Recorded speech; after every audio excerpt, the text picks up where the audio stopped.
Bien, estamos estudiando los instrumentos analógicos. No, estamos viendo aspectos generales de los instrumentos, ¿no? Sin hacer nada ni sin especificar nada sobre las características constructivas. Sobre eso nos ocuparemos en el siguiente capítulo, solo aspectos generales de los instrumentos. Nosotros hemos visto cómo se clasifica, los símbolos que nos indican las características y principios de funcionamiento. Hemos definido la deflexión, ¿no? El rango, eso es muy importante, la región donde las lecturas son confiables. Después hemos hablado del consumo propio, todos los instrumentos lo tienen sin excepción. Lo que queremos es que el consumo propio sea lo más pequeño posible. Hemos dicho que el consumo propio es inevitable, pero esperamos que sea pequeño. Para los instrumentos que se conectan en serie, por ejemplo, el amperímetro, todos los instrumentos o se conectan en serie o se conectan en paralelo. Si tiene una bobina que se conecta en serie, esperamos que la resistencia de esa bobina sea lo más pequeña posible, ¿no? En cambio, si funciona, si es un voltímetro, esperamos que la resistencia del voltímetro sea grande, ¿no? Un instrumento se puede representar por una resistencia. El amperímetro por una resistencia RA, el voltímetro por una resistencia RB, porque en estas resistencias se producen pérdidas. Estos conceptos valen también para los instrumentos digitales. El instrumento digital no tiene bobinas, pero tiene un circuito que podemos simbolizarlo por una resistencia o en serie o en paralelo. Después, hemos dicho, es importante que los instrumentos pasan necesariamente por un periodo transitorio, ¿no? El instrumento no muestra inmediatamente el valor permanente, pasa necesariamente por un periodo transitorio.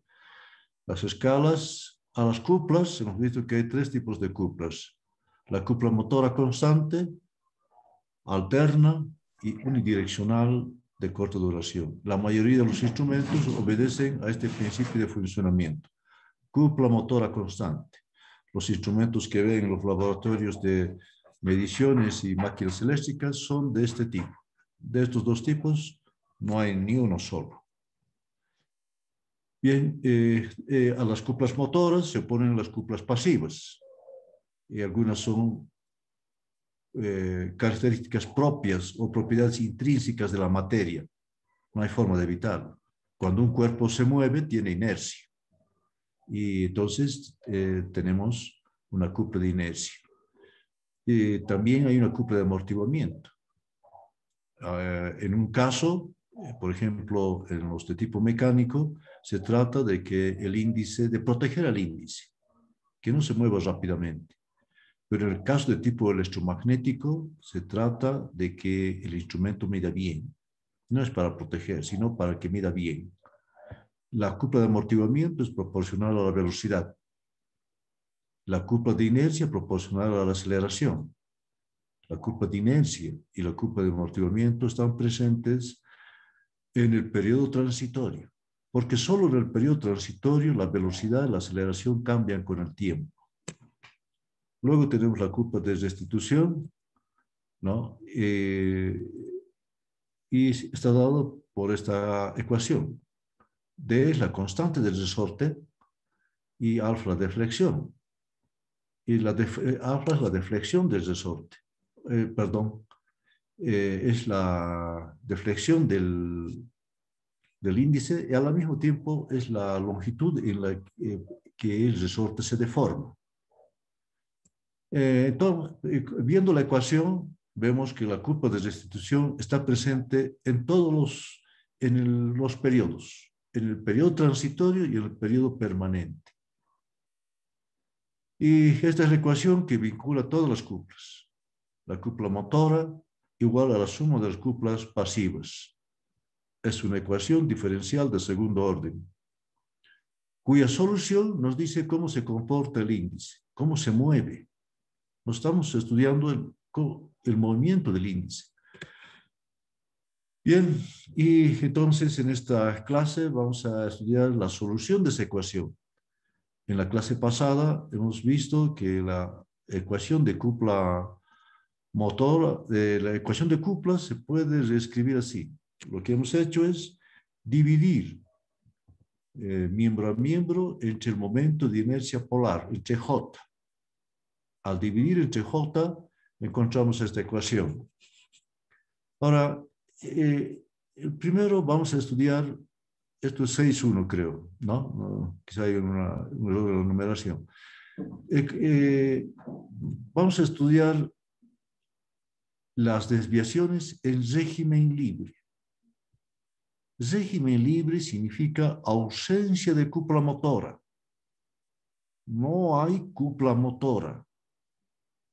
Pero en la clase anterior he insistido que la cúpula motora es para que se mueva el índice. ¿Y cómo es eso de que vamos a estudiar el movimiento del índice sin cúpula motora? Entonces, ¿no es cierto? Sin cúpula motora. Entonces necesitamos definir, aclarar esa condición. ¿Cómo se va a mover sin cúpula motora? Entonces definimos las condiciones iniciales.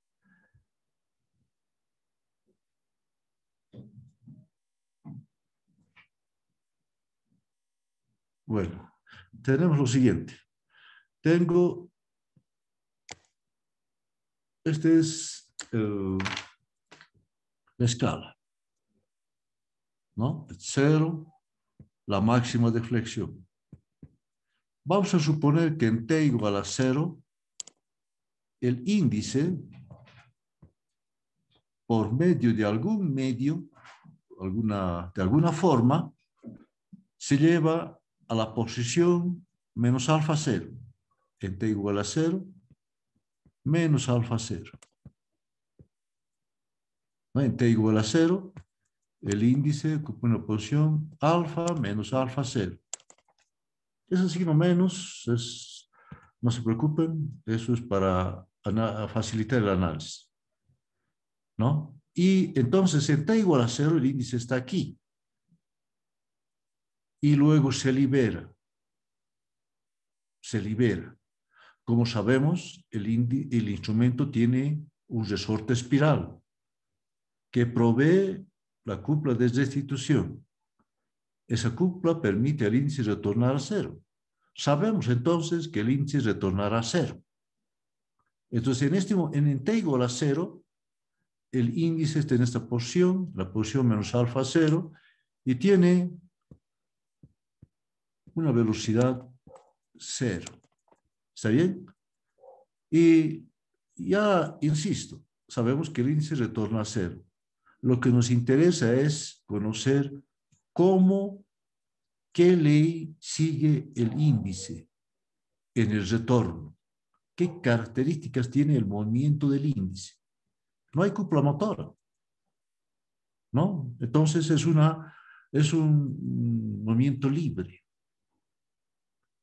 ¿Está bien? Como ustedes saben, en esa posición el resorte espiral está deformado y tiene energía potencial almacenada. Esa energía potencial almacenada se transforma en energía cinética que permite al índice moverse a cero. Eso es entonces las condiciones, ¿no? Ahora bien, nosotros sabemos que la ecuación de cúpulas que estamos estudiando es esta. No hay cúpula motor.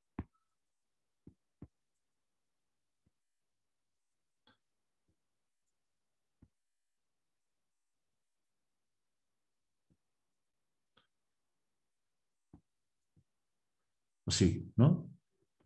Verifiquemos la ecuación.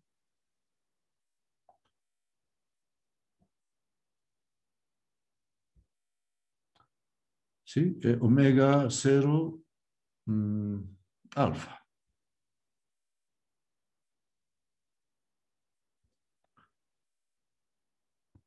Esta es la ecuación que vamos a estudiar. Es régimen libre, porque no hay fuerzas externas actuando sobre el índice. Bien, entonces, ¿cuál es la solución? La solución de esta ecuación nosotros no vamos a estudiar en detalle.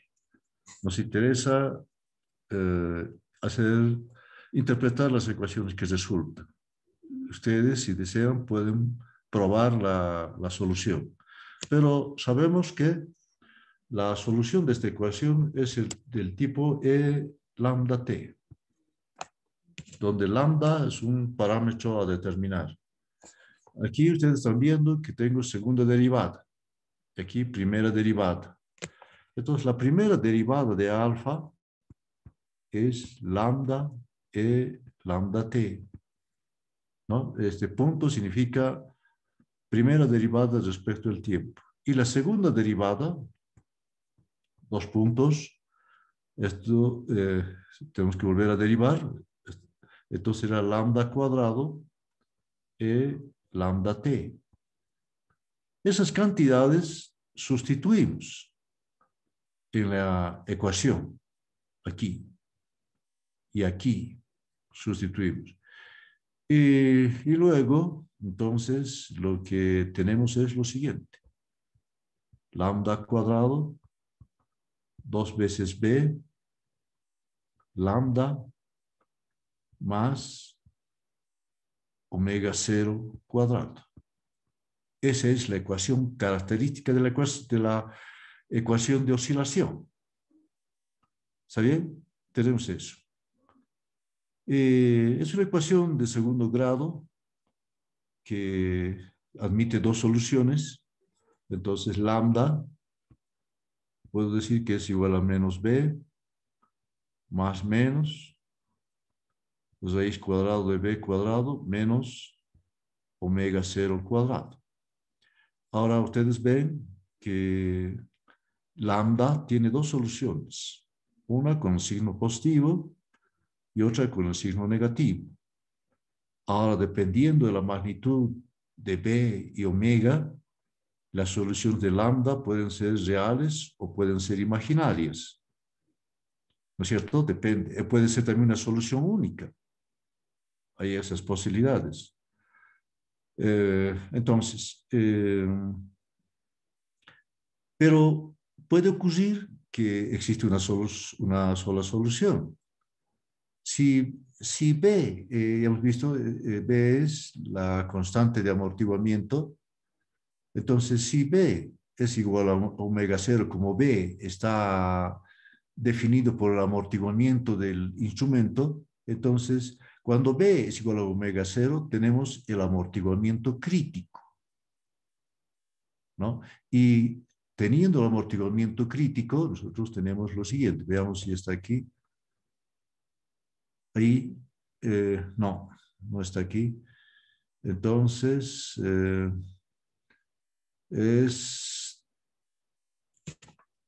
veamos, es A entre 2J, ¿no? B es A entre 2J.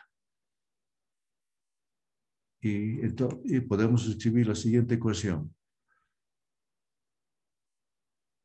Entonces, aquí, cuando B es igual a omega 0, tengo A el amortiguamiento crítico entre 2J y omega es la raíz cuadrada de la raíz cuadrada D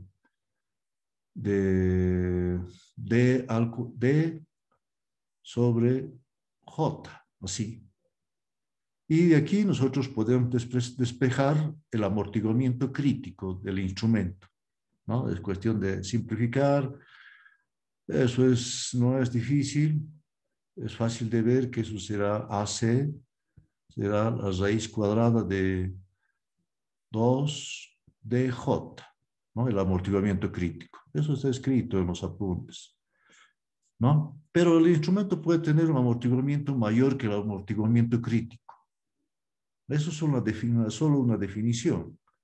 Entonces, de esa forma, nosotros definimos el grado de amortiguamiento. El grado de amortiguamiento será gamma, el amortiguamiento crítico, el amortiguamiento del instrumento entre entre el amortiguamiento crítico. Esto puede ser, gamma puede ser mayor que 1, menor que 1 o 1. No hay esas tres posibilidades.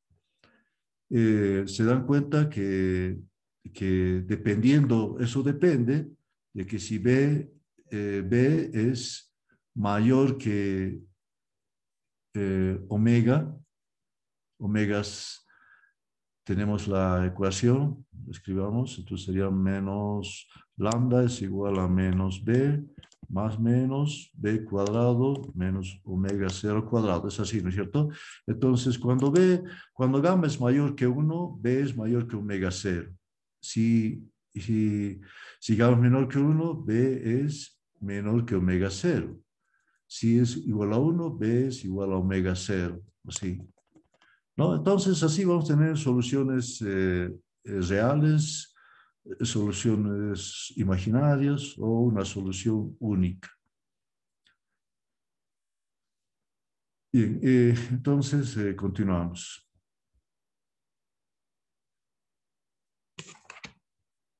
Bueno, ahí hemos definido el amortiguamiento crítico. Ahora, la solución de la ecuación es de este tipo. La solución general de la ecuación es m e lambda 1t n lambda 2t, donde m y n son constantes que se determinan en función a las condiciones iniciales. Analicemos esto. mn. Entonces tenemos lo siguiente. Entonces, por lo que se vio, la ecuación es de alfa, la solución es m e lambda 1t más n e lambda 2t. Ya hemos dicho que las condiciones iniciales son en t igual a 0, alfa es igual a menos alfa 0 y la velocidad del índice es 0 en t igual a 0, ¿no es cierto? Eso es, tenemos. Para encontrar m y n, nosotros tenemos que sustituir las condiciones iniciales. Entonces dice, cuando t es igual a 0, alfa es igual a menos alfa 0. T igual a 0. Aquí sustituimos t igual a 0. Aquí esto es 1, aquí esto es 1, aquí es 1, 1. Y entonces, y alfa vale menos alfa 0. Esto es m más n. Tengo una ecuación. Pero como son dos incógnitas m y n, necesito otra. La otra ecuación la encontramos utilizando la segunda condición, esta, la velocidad. Pero antes tengo que derivar. Derivo la ecuación general. Derivo con respecto a alfa. Eso es m lambda 1 e lambda 1t más n lambda 2 e lambda 2t. Y aquí vamos a sustituir la segunda condición. Esta. Dice, en t igual a 0, esto es 1, esto también es 1, de alfa de t, la velocidad es 0, y entonces tengo la siguiente ecuación, m lambda 1, n lambda 2. Estas son las ecuaciones. 1 y 2. Son dos ecuaciones con dos incógnitas. El sistema es compatible.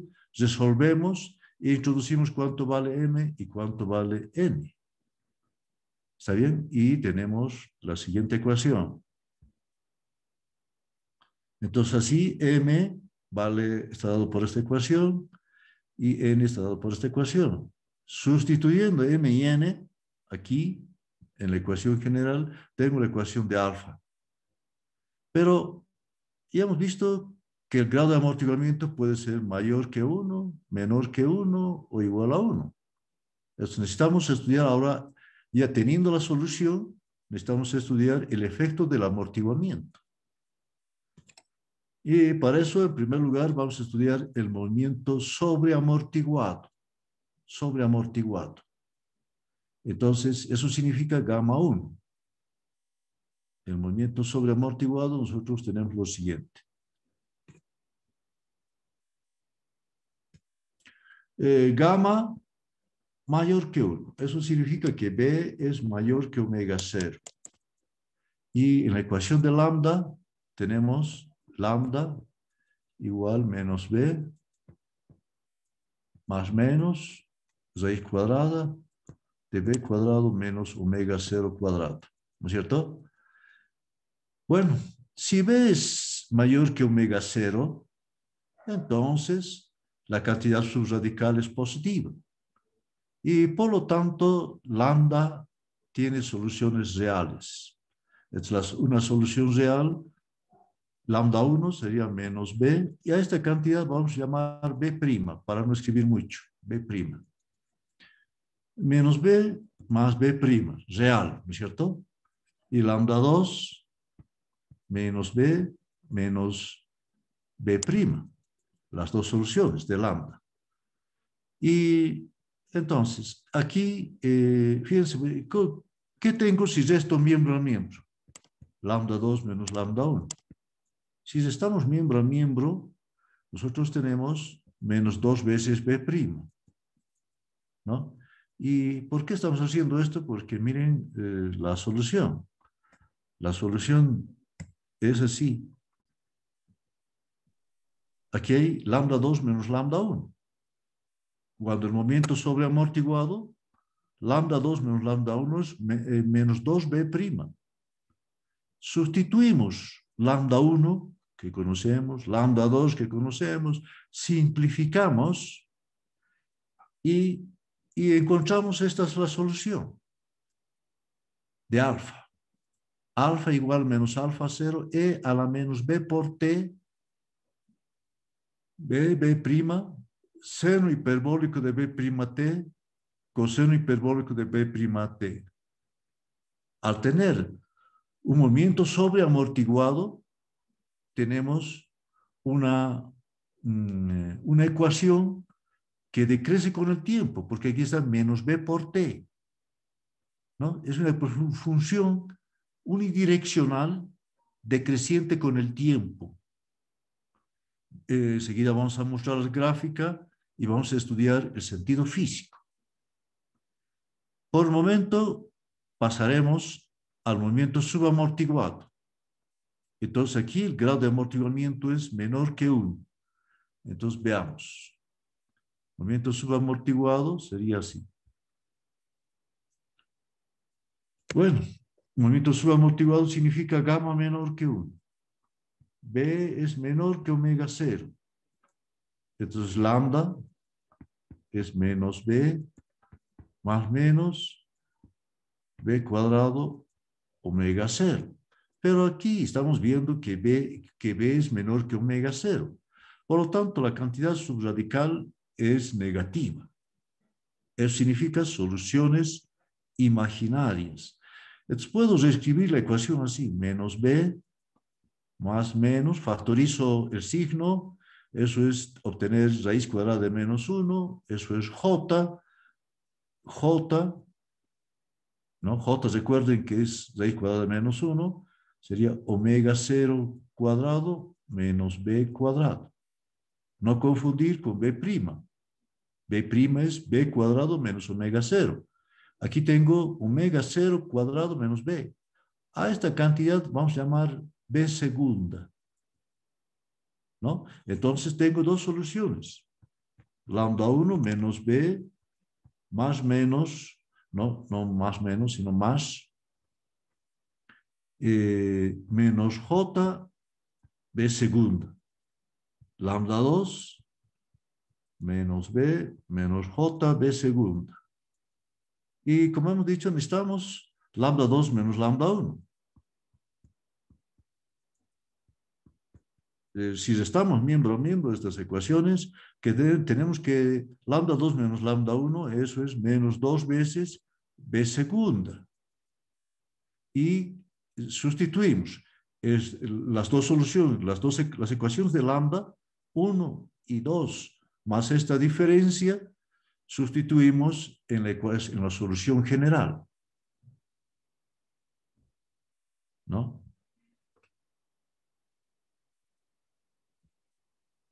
Aquí, ¿no? Lambda 2 menos lambda 1 es 2 menos 2b segunda, lambda 1, lambda 2, sustituimos. Y encontramos esta solución. Miren, esta solución. Encontramos esta solución, ¿no? Pero en este caso tengo funciones periódicas. Tengo seno de b segunda t, coseno de b segunda t, y es una función periódica con amplitud decreciente, porque aquí tengo e a la menos b por t. Esto decrece con el tiempo. Esta cantidad que está en seno y coseno se puede escribir en función de una de las dos funciones, o bien seno o bien coseno. No está aquí, pero podemos ver en los apuntes esa ecuación. Veamos aquí.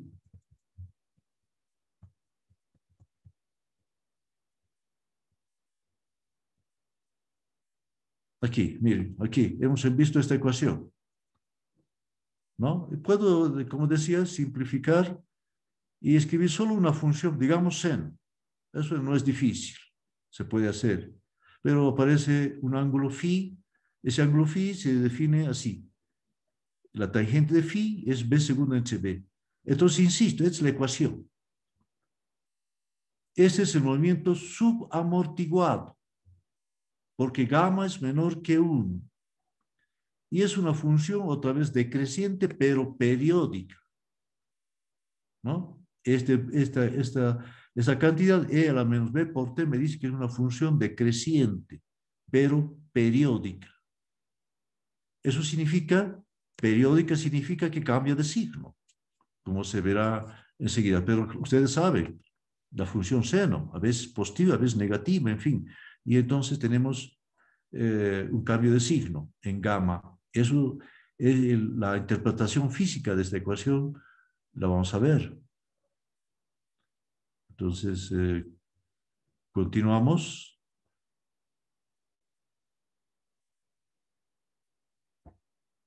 Y ahora vemos el movimiento crítico. El movimiento crítico. El amortiguamiento crítico cuando B es igual a omega. B es igual a omega. Eso significa que hay una sola solución. Y al introducir esa única solución, encontramos que la ecuación de alfa está dada por esta ecuación. ¿Está bien? Está dada por esa ecuación. Y es una función decreciente con el tiempo también. He estado insistiendo en eso, decreciente con el tiempo. ¿Qué está decreciendo? Alfa, ¿no? Ahora, finalmente, vamos a ver qué pasa si no hay amortiguamiento. En todos los otros tres casos había amortiguamiento, pero no hay amortiguamiento. ¿Está bien? No hay amortiguamiento. En ese caso, la solución de alfa es así. Pero noten ustedes que en este caso la amplitud es constante,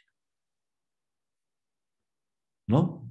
Constante porque no hay una función decreciente con el tiempo, pero es una función periódica, ¿no? Y ahora piensen si el instrumento, evidentemente, no hay amortiguamiento. En el caso de un instrumento, por ejemplo, un voltímetro, no hay ese pistón que se mueve en una cámara de aire. No hay un dispositivo de tipo electromagnético en el cual ustedes se dan cuenta si una bobina por la cual pasa un flujo y ese flujo cambia con el tiempo, fíjense, de acuerdo con la ley de Faraday, se induce una FEM. Pero el sentido de esa FEM que se crea y consiguientemente la corriente está determinado por la ley de Lenz, ¿no? Y esto significa que el amortiguamiento se opone al movimiento.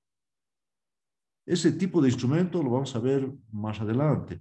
Ese tipo de amortiguamiento es también de tipo electromagnético, igual que hemos visto en el medidor de inducción. Bueno, ahora nos corresponde investigar dar significado a cada uno de esos tipos de movimiento. ¿Está bien? Entonces tengo esta curva y vamos a estudiar qué significa cada una de estas curvas. Se dan cuenta ustedes que el instrumento tendrá algunos de los amortiguamientos, o será gamma mayor que 1, gamma menor que 1, gamma igual a 1 o amortiguamiento 0, gamma 0, quiero decir, ¿cierto? Uno de esos, pero no puede tener dos al mismo tiempo. No puede ser gamma mayor que 1 y al mismo tiempo menor que 1. Eso es imposible. ¿No? No puede tener dos tipos de movimiento. Entonces, analicemos la parte física de estas ecuaciones y veamos lo siguiente. Ya sabemos nosotros que el índice, esto es 0, esto es alfa máximo, el índice se libera aquí, en t igual 0 está aquí el índice, y sabemos que en este instante la deflexión es menos alfa 0. Sabemos que el índice, después de algún tiempo, está en 0. Sabemos eso. Bueno, con gamma mayor que 1, hemos llamado movimiento sobreamortiguado. Y era una función donde aparecían funciones hiperbólicas, pero decrecientes. Entonces, ¿qué significa? Miren ustedes, no sé cómo hacerlo aquí.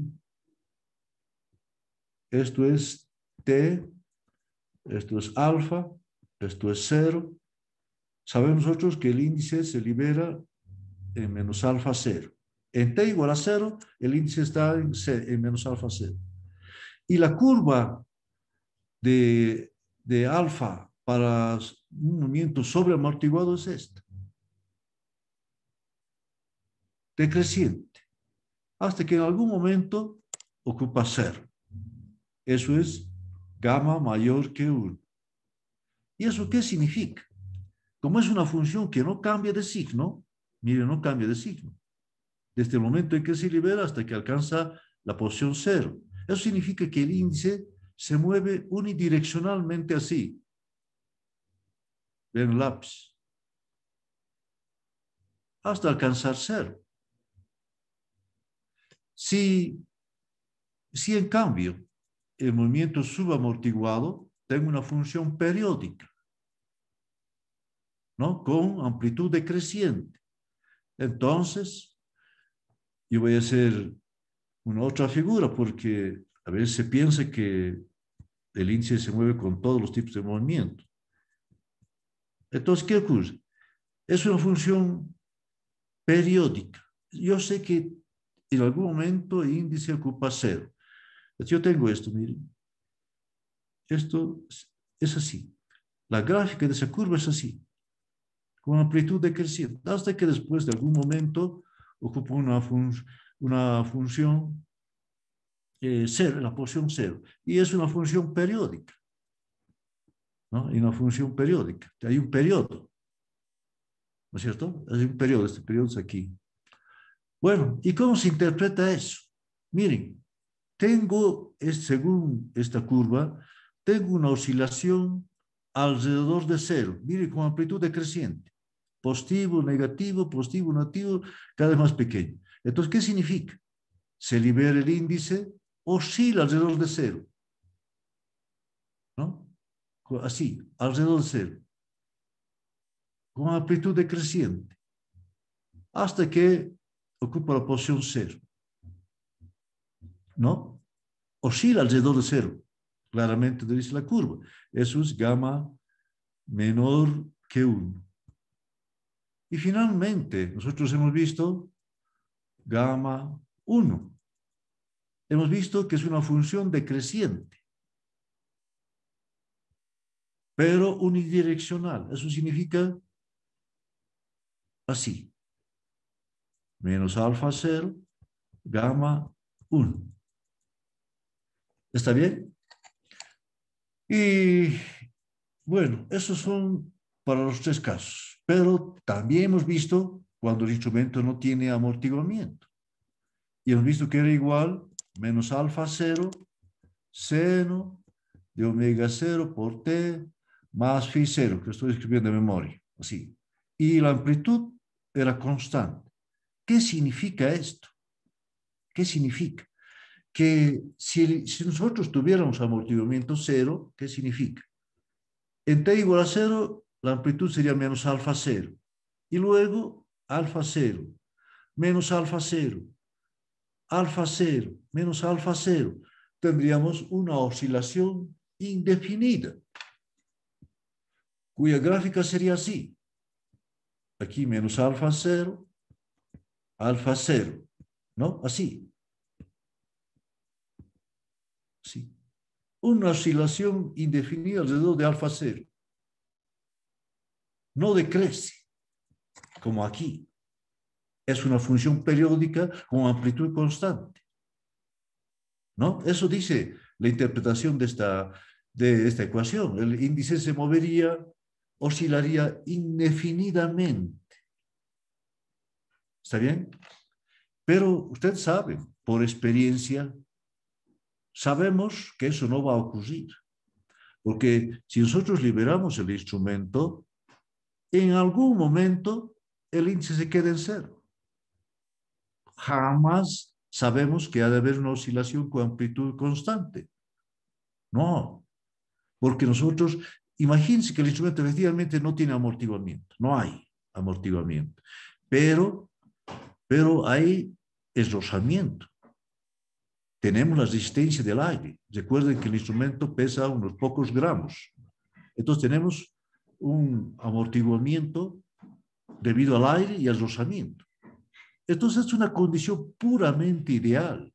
En la práctica jamás vamos a ver algún instrumento oscilando indefinidamente, porque no existe, ¿no? Pero sin embargo, este valor omega 0 me permite definir una cantidad que se llama periodo propio.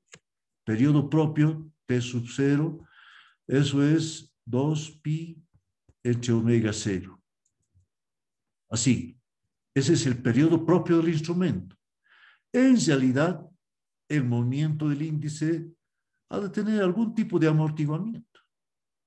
En realidad, hay amortiguamiento y entonces, si es subamortiguado, ha de tener un periodo, pero con amortiguamiento.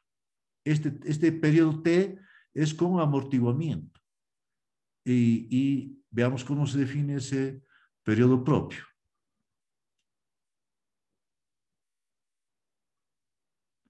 Bueno, ahí tenemos. Ahí está el periodo propio.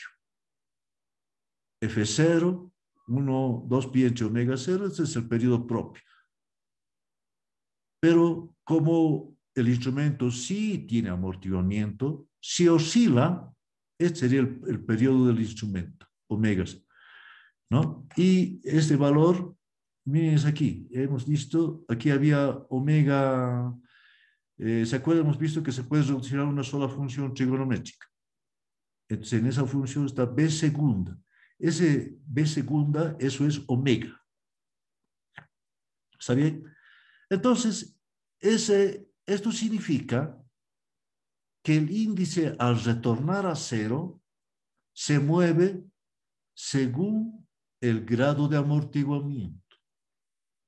Puede ser un movimiento unidireccional o puede ser un movimiento oscilatorio. Pero se dan cuenta ustedes que no puede tener los dos tipos de movimiento. No puede tener una curva de este tipo y al mismo tiempo esto. Es imposible. ¿Cómo se puede mover de dos formas? Es imposible. O bien es esta, o bien es esta. O quizá esta, ¿no? Pero no quiere decir que todas, o dos a la vez. Eso es imposible. Esto que quede bien claro, ¿no? Y la curva que nosotros tenemos, que no está bien dibujado, yo he dibujado a pulso, ¿no? Entonces, tenemos estas son las curvas. Aquí están agrupadas todas. Pero insisto nuevamente por tercera vez, no por eso que estén agrupadas, el instrumento significa que puede tener varios tipos de movimiento a la vez. Eso es imposible. Ese es, eh, ese es el análisis sin cúpula motora. Como ustedes están viendo, todas las ecuaciones, en todas las ecuaciones está el tiempo. El tiempo, está el tiempo. Aquí también. Eso sí, si alfa varía con el tiempo, eso se llama periodo transitorio. Porque cuando el instrumento alcanza el periodo, el régimen, la fase permanente o periodo permanente, el instrumento no se mueve, no varía con el tiempo. Estos son soluciones del periodo transitorio. Luego viene el periodo permanente. En el periodo transitorio está claro que alfa depende de, de t. En el periodo permanente, donde el índice está inmóvil en la mayoría de los instrumentos que nosotros conocemos, entonces no habrá el tiempo. ¿Está bien? Eso es algo muy importante. Ahora, hablaremos de las desviaciones en régimen completo. Eso significa que incluimos la cúpula motora. Ahora, con cúpula motora, entonces, con cúpula motora. ¿Eso qué significa? Con cúpula motora. Bueno, primero vamos a estudiar cúpula motora constante. ¿Está bien? Primero A, cúpula motora constante. Con cúpula motora. Es decir, nosotros tenemos que estudiar esta ecuación.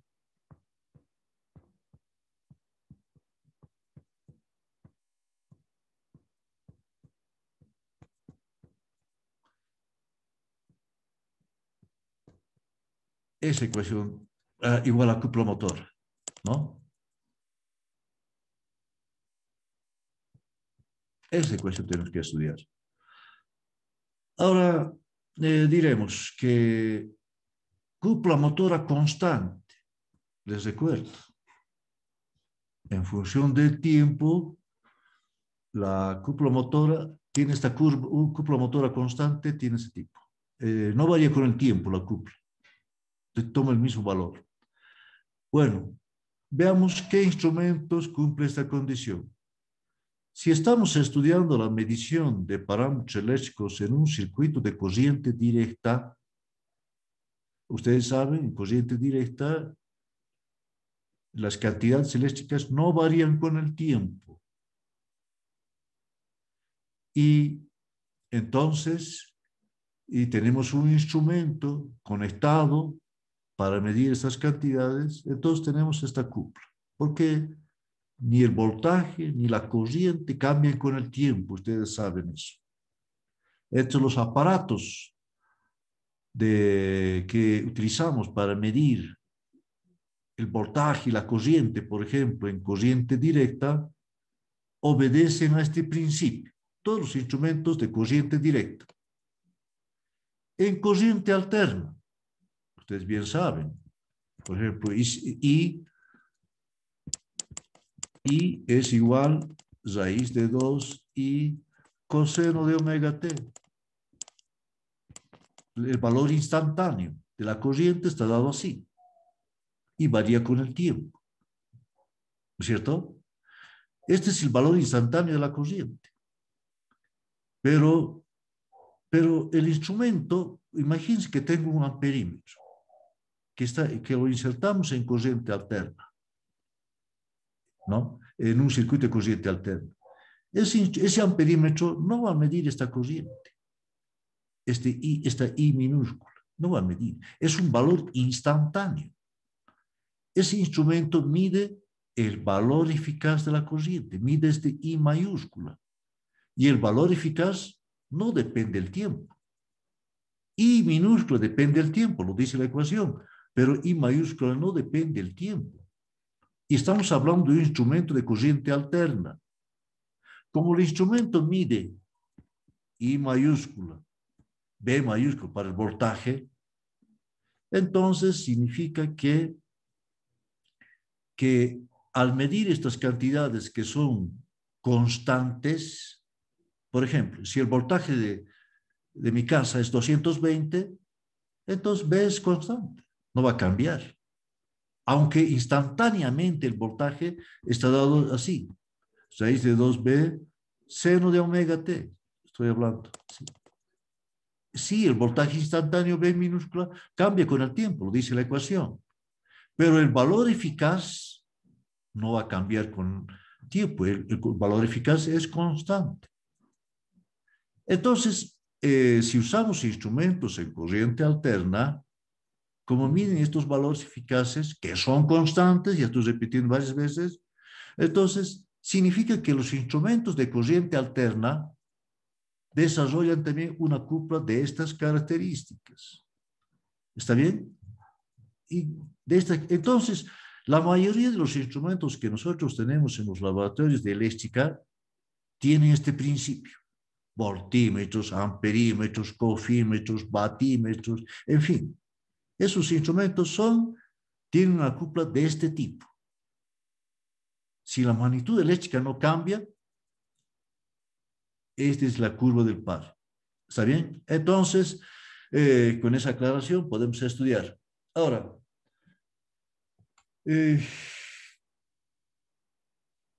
bueno, ahora la solución de la ecuación, vamos a decir que tiene dos partes. Alfa, una parte que corresponde al régimen transitorio y otra parte que corresponde al régimen permanente. Régimen transitorio significa que depende del tiempo. Ahí está la T. El régimen permanente, el instrumento no se mueve. La parte que corresponde al régimen transitorio ya lo hemos estudiado. Depende del grado de amortiguamiento. Lo hemos visto en todas las ecuaciones del tiempo. ¿No? Y nos faltaría la parte que corresponde al régimen permanente. La suma de las dos soluciones es el régimen completo. Yo quiero alfa. Entonces, así. Bueno, entonces teniendo la solución para el régimen transitorio, vamos a encontrar la solución para el régimen permanente. Bueno, ustedes saben la ecuación. Esto es J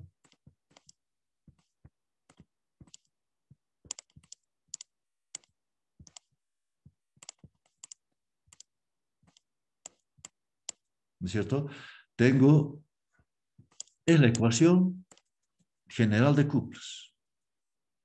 Ahora estoy hablando del régimen permanente. Cuando el índice no se mueve. Cuando el voltímetro que mide el voltaje en mi casa está inmóvil, no se mueve. Si no se mueve, entonces la aceleración es nula. Y por lo tanto la cupla de inercia también es nula. Si no se mueve, la velocidad es cero. Y por lo tanto la cupla de amortiguamiento es cero. ¿Y qué queda? Simplemente esto. Como yo sé que después de algún instante, cuando alcanza el régimen permanente, alfa ocupa la posición final, que voy a llamar alfa cero, de aquí encuentro la solución para el régimen permanente. ¿Cierto? Y tenemos la solución. Ahora, esto gráficamente. Esto es T. Esto es cero. Esto es alfa cero, la posición final. Si el movimiento del índice es sobreamortiguado, entonces tiene una posición, entonces yo tengo lo siguiente. Si el movimiento del índice es cero, el índice se mueve, como ustedes se dan cuenta, así. Cero, alfa máximo. Y el índice se mueve, entonces, en esa dirección. ¿No? Y esa dirección, cuando se ocupa la posición permanente, alfa es alfa cero. Entonces, si el movimiento es sobreamortiguado, el índice se mueve así, unidireccionalmente, hasta que en algún momento alcanza la posición final, alfa cero. Gamma mayor que 1. Si el movimiento es subamortiguado, entonces yo tengo esto. Alfa 0, 0, T. Entonces, tenemos esto. Una oscilación alrededor de alfa 0, con amplitud decreciente, hasta que en algún momento ocupa la posición final. ¿No? Es decir, hay una oscilación alrededor del valor final con amplitud decreciente, lo dice la curva. Si el movimiento es crítico, ya hemos visto que esto es gamma menor que 1. Si el movimiento es crítico, también sabemos que tendrá un movimiento unidireccional. Esta parte corresponde al régimen transitorio. Y esta parte corresponde al régimen permanente. Lo mismo aquí, para el régimen transitorio y esto para el régimen permanente. ¿No? El periodo transitorio debe durar tiempos muy breves, normalmente. Ustedes piensen en un voltímetro. Con esto, quizá en menos de un segundo el instrumento ya está en alfa cero. Pero no siempre será así. ¿No? Eso es entonces la solución para el régimen completo, para el caso cúpula motora constante. ¿Alguna pregunta? Bien, ahora lo que hacemos es continuar. Tenemos el siguiente caso. ¿Preguntas? Ahí está, ¿no? Transitorio y permanente. En algún momento el índice se queda en alfa cero, ya hemos dicho. Cúpula motora alterna. Eso significa que la cúpula motora está dada por esta ecuación. La cúpula motora es una función sinusoidal. ¿Está bien? Esto significa que la cúpula motora tiene su propio periodo. El periodo propio de la cúpula motora vamos a llamar T sub C. Y el instrumento tiene también su propio periodo. Hemos dicho, ¿no? Tiene su periodo propio, T sub 0. Ahora, si el periodo de la cúpula es mucho mayor que el periodo propio del instrumento, el índice sigue con dificultad, sin problemas, las variaciones de alfa. Se puede ver, mover. Si T sub C es muy próximo a T sub 0, se mueve muy lentamente el índice. Y si T sub C es mucho menor que T sub 0, el índice no se mueve. Son graficadores, esencialmente. La aguja está moviéndose en todo instante, pero es una aguja de tipo mecánico, porque son fuerzas que se desarrollan, ¿no? Son oscilógrafos de tipo mecánico, que ya no se usan. Entonces, este tipo de instrumentos, este tipo de cúpulas en las que antiguamente se tenía este tipo de cúpula motora, ya no existe. Han quedado en desuso. Hay oscilógrafos de rayos catódicos que los han sustituido.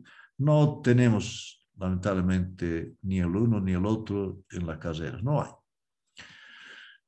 No. Ahora veamos cúpula motora unidireccional de corta duración.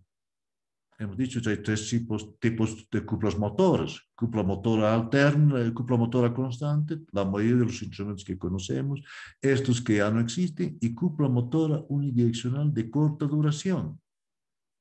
¿Qué significa eso? Cúpula motora unidireccional de corta duración.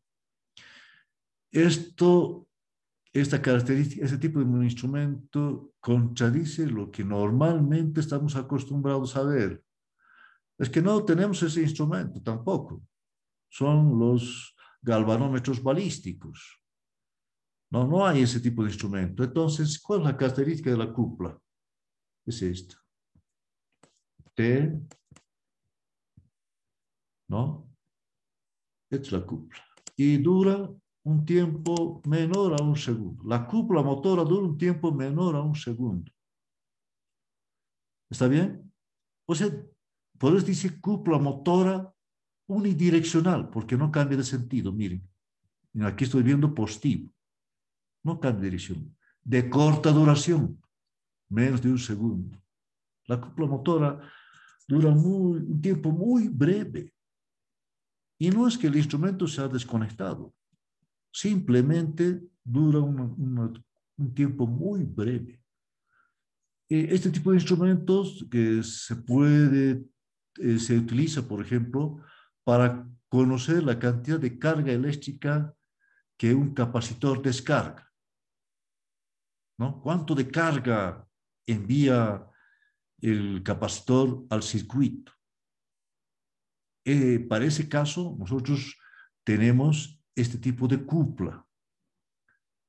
Ahora bien, estudiemos esto. Miren, este tipo de instrumento, como estoy ya indicando, la cúpula motora actúa un tiempo muy, muy breve, ¿no? Pero nosotros, sin embargo, tenemos que leer lo que el instrumento indica, pero para que leamos, si el movimiento del índice fuera muy rápido, nosotros no tendríamos tiempo de leer, no podríamos leer, porque imagina, la aguja se mueve rápido y no tenemos tiempo de ver a qué parte de la escala alcanzó. Lo que necesitamos es que el índice se mueva lentamente, avance sobre la escala y veamos el valor máximo que alcanza y podamos leerlo. Entonces necesitamos que el índice se mueva lentamente. Para que el índice se mueva lentamente, se añaden contrapesos. Contrapesos. El momento de inercia del instrumento es más grande, de modo que el periodo propio del instrumento es bastante largo. El periodo propio creo que es de 10 a 12 segundos. El periodo propio de un voltímetro de corriente debe ser pues menos de un segundo. Pero este instrumento tiene un periodo propio muy alto. ¿Está bien? Entonces, ¿para qué? Para que el índice, nosotros podamos ver cuánto es el ángulo que el instrumento de flexión. Ahora, entonces, a ver, vamos a tratar de explicar esto, en qué consiste. Bien, esto es así. Imagínense, yo tengo esto es t igual a 0. Aquí, esto es t igual a 0, esto es t antes de 0, ¿no? Aquí, a la izquierda t igual a 0, antes de 0. Y a la derecha es después de 0, ¿no? Ese signo menos significa antes de 0 y este signo más significa después de 0, ¿no? Antes de 0 hay cúpula,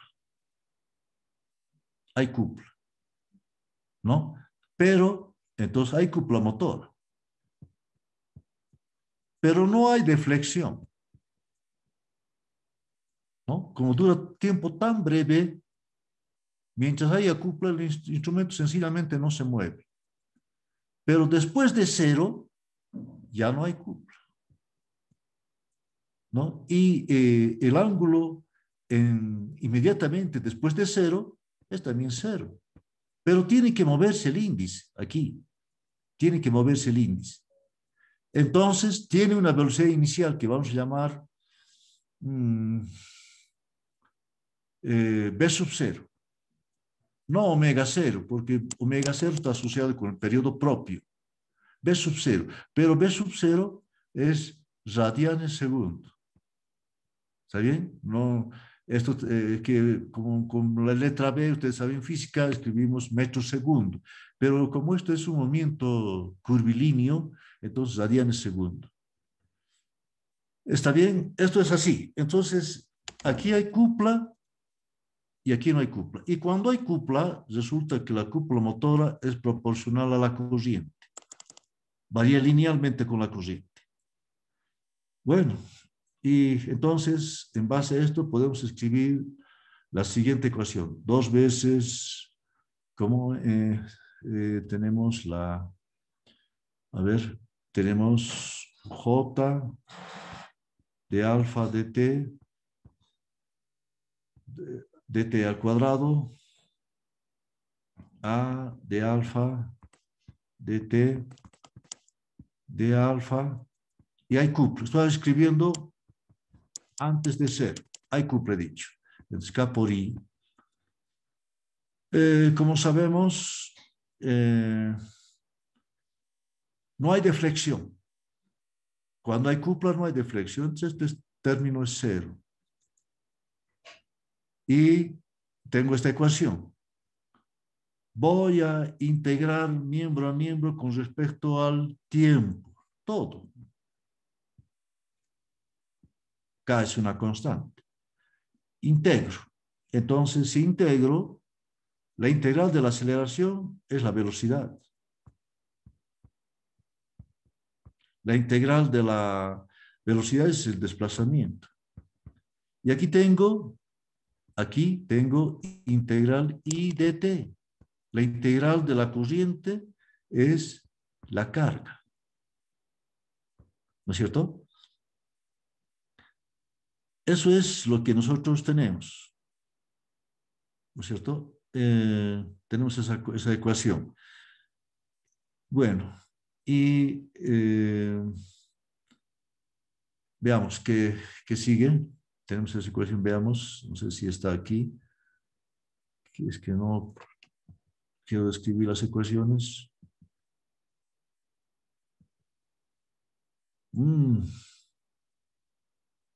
Veamos en la ecuación completa. Aquí.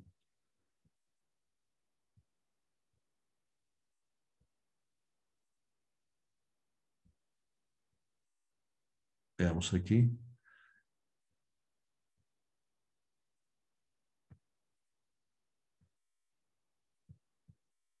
Bueno, hemos dicho, hemos integrado, ¿no? Y tengo esta ecuación que más en un momento hemos visto. I dt, integral de I por dt, eso es la carga eléctrica, Q. Entonces, si nosotros en t igual a 0, sabemos que no hay deflexión, alfa es 0. En t igual a 0, el índice empieza a moverse, inmediatamente después de 0 empieza a moverse, entonces de alfa de t es la velocidad. Tengo esa ecuación aquí, ¿no? Es una ecuación, esta identidad que tengo, sí. Luego, entonces, ¿cómo se mueve, Pedro? ¿Cómo se mueve? Eso es importante tener en cuenta. A ver, veamos si lo hemos borrado el análisis. Te he dicho, nosotros sabemos que en este punto, para que empiece a moverse, hay una velocidad inicial v sub 0. Entonces, inmediatamente después de 0, el índice tiene una energía cinética. La energía cinética sería un medio de v sub 0 al cuadrado, es una energía cinética de rotación. Esa energía cinética, se dan cuenta, el índice está moviéndose sin cúpula motora.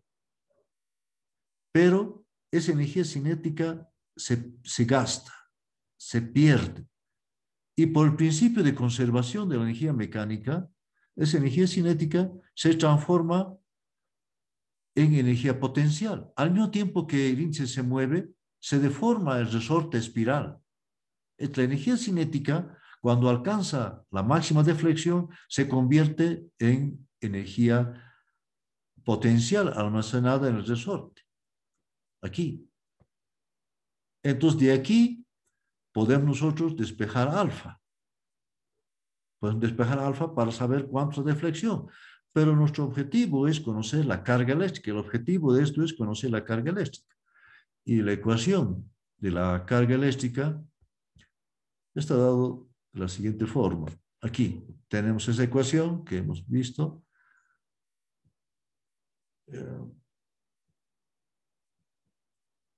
Aquí. Entonces, aquí despejamos de aquí Q, y como conozco de aquí despejo alfa, utilizo esta identidad y es fácil probar que alfa está dado así. pero como ya he dicho, alfa nosotros lo vamos a ver. Vamos a ver cuánto es el valor indicado por el instrumento. Vamos a ver, porque tenemos tiempo. Como el índice se mueve tan lentamente debido a su gran momento de inercia, entonces vamos a ver alfa, leemos y conocemos Q. De esa forma. Ese es el principio del galvanómetro balístico. En realidad es un instrumento de bobina móvil e imán permanente, solo que tiene momento de inercia grande. Y ahora, entonces, ¿qué va a ocurrir? ¿Qué va a ocurrir? Lo que va a ocurrir es lo siguiente. Luego, ¿no? Que alcanza la deflexión final. Entonces, esta es la escala. Esto es 0, esto es alfa máximo. Entonces, el índice lentamente se mueve hasta alcanzar la posición alfa 0. Sin cúpula motor, se mueve. Y nosotros tenemos tiempo de leer cuánto la deflexión. Y como en esta porción, toda la energía cinética que tenía aquí se transforma en energía potencial, esa energía potencial hará que el índice retorne a 0. Y ahí otra vez estamos en lo que hemos visto, un régimen libre, sin cúpula motora. Entonces, dependiendo del grado de amortiguamiento, oscilará, tendrá un movimiento unidireccional, en fin, pero eso ya es otra cosa. No quiere decir que el índice se va a quedar aquí, ¿se dan cuenta? Hay energía potencial almacenada en el resorte y el índice tiene que retornar a 0. Pero eso no nos interesa. Nosotros nos interesaba medir alfa 0 para conocer Q, cuánto es la carga eléctrica del capacitor. ¿No? Ese es el instrumento de cúpula motora unidireccional de corta duración. En la siguiente clase, o tal vez la siguiente semana, vamos a ver otra forma de analizar el instrumento, ¿no? Que creo que está en la página, hay una información adicional que está en inglés, que ustedes, si está, por favor, véanlo, y si no está, y me de fijar, lo voy a volver a subir para que podamos verlo, ¿no? Lo mismo, el mismo análisis, pero un poco de otra manera, y algunos otros, y algunos aspectos adicionales. Por ejemplo, ¿no? Por ejemplo, en la bobina, miren ustedes, tienen así, este es el eje, ¿no? Entonces, yo tengo, esta es la bobina, ese es el índice. Entonces yo tengo aquí, esto es una bobina de cobre. Entonces una bobina de cobre está envuelta en un marco de aluminio, ¿no? Un alambre bien fino envuelto. Pero esta bobina no se puede envolver así sin un sostén. Tiene que tener un marco sobre el cual se vuelve. Este marco en los instrumentos normales es de aluminio. Entonces, por esta bobina pasa un campo magnético, ¿no? Y mientras el instrumento pase por el régimen transitorio, la cantidad de líneas de flujo que pasa por la bobina cambia. Eso significa hay una variación de flujo con respecto al tiempo. Y si hay una variación de flujo con respecto al tiempo, en este marco de aluminio que es de color negro, se crea una FEM,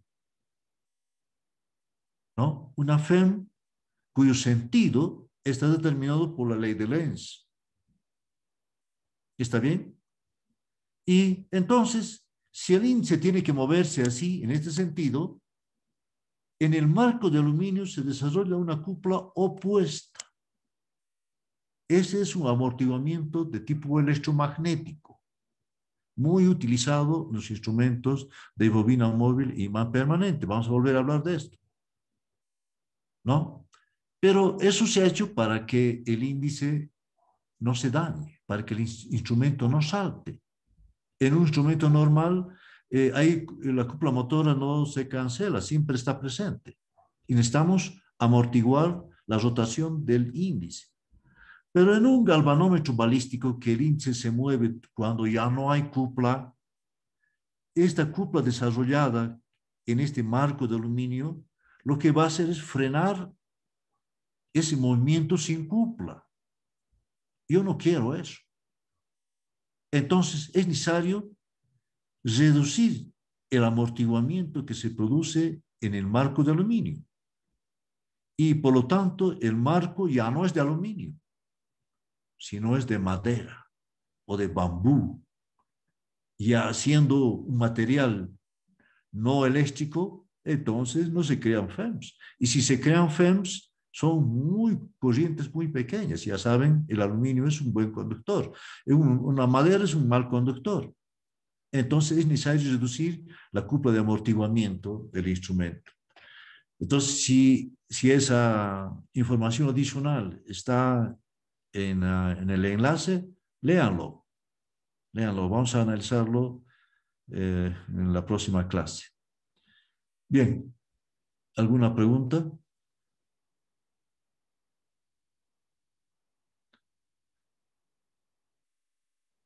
Bien, entonces continuamos.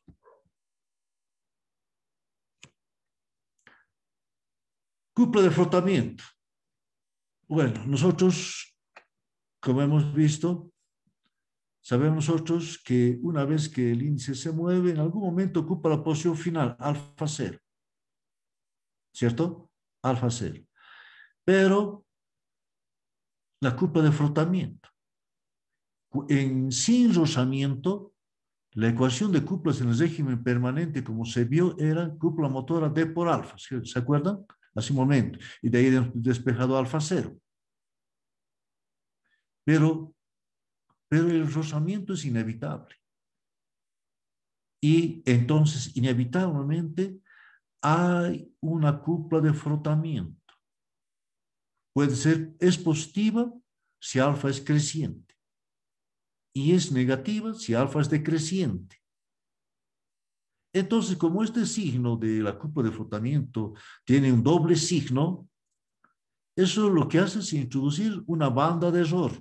En este caso, aquí hay un error aquí, y voy a corregir enseguida en el diagrama que voy a dibujar. Entonces, insisto, aquí.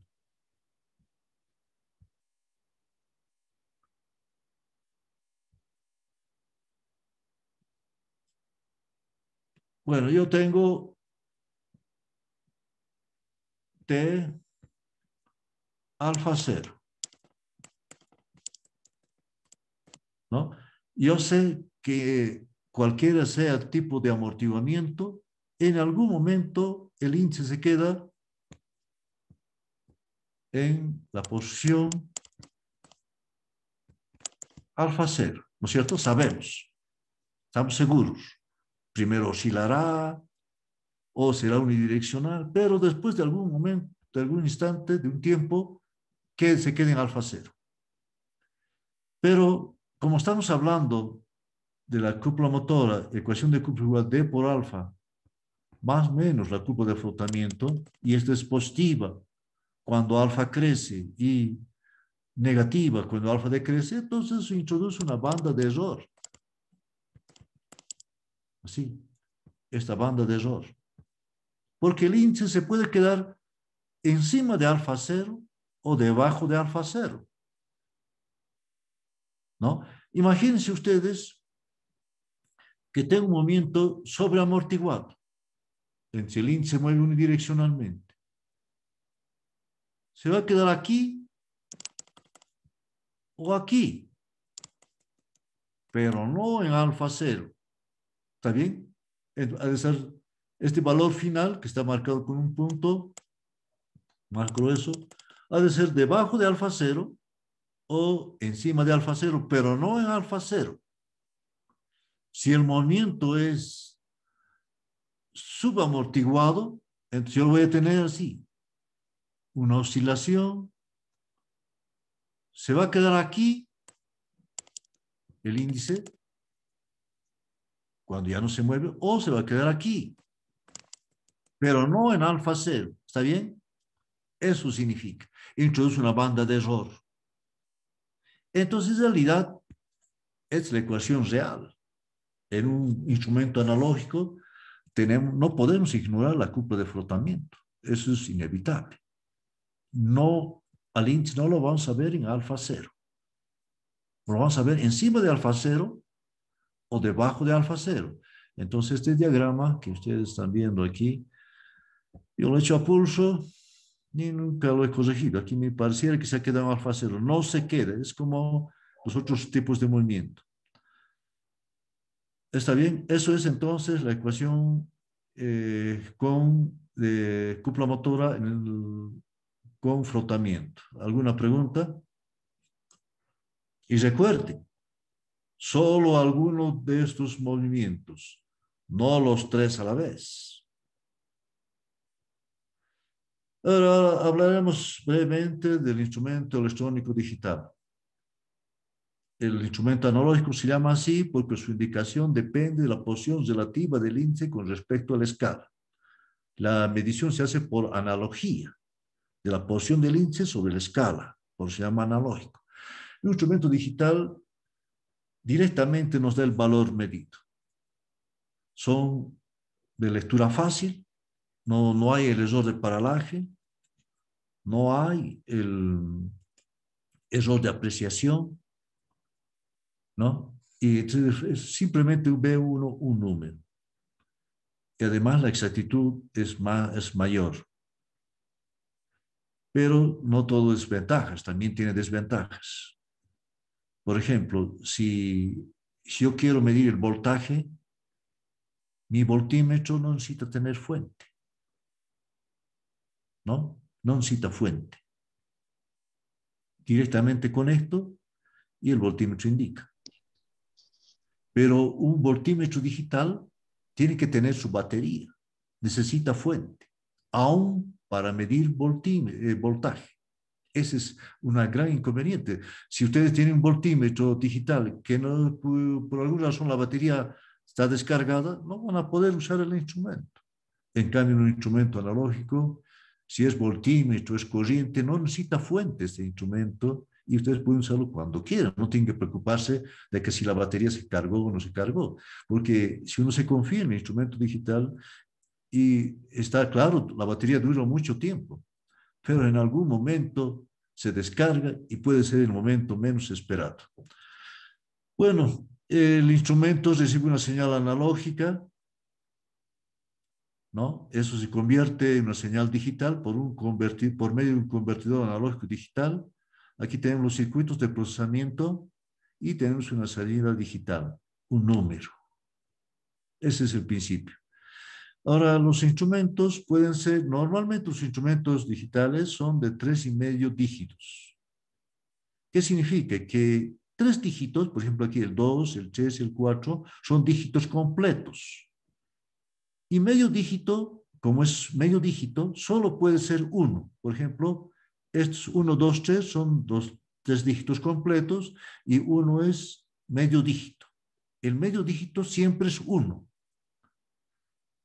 ¿No? Y entonces fíjense aquí, no se nota muy bien quizá, ¿no? Tengo un amperímetro, creo que es, sí, amperímetro de DC amperios, entonces dice que está en la escala de 20 miliamperios, ¿no? Si estuvieran midiendo el instrumento 30 miliamperios, superior al alcance del instrumento, porque está en la escala de 20, entonces la corriente es más de 20 miliamperios, entonces el instrumento muestra un 1. Eso significa que se ha excedido la capacidad de la escala, ¿no? Ahora bien, aquí, ¿qué valor tengo? 1.234 miliamperios. Eso significa, este 1 es medio dígito. Este segundo dígito es un dígito completo, 2.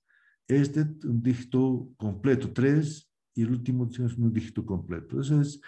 Los instrumentos son, casi siempre los instrumentos corrientes digitales son de 3,5 dígitos. ¿Está bien? Con eso, entonces, habíamos concluido esta parte de aspectos generales de los instrumentos.